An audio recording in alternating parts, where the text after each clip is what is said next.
Welcome to my kitchen. Today I'm making shredded chicken for meal prep. The main intention for this chicken is to add it to a Tuscan kale and white bean soup. I make shredded chicken for meal prep all the time using the same exact method. Today I'm using garlic powder, onion powder, celery salt, and a bay leaf for seasonings.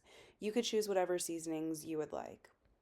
I coat the chicken in salt and spices, then add a bit of water to the pan. Then I cover and cook on medium-low heat.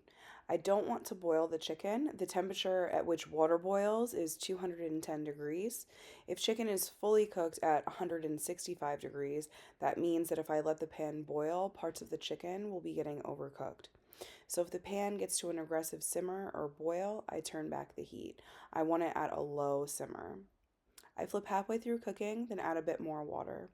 The chicken cooks for about 20 minutes total, then I let it cool completely to room temperature before cutting and shredding. The cooling step is key to having moist shredded chicken. And that's it.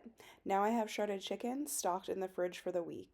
If you like this video, give it a thumbs up and subscribe to my channel to stay updated with more videos like this.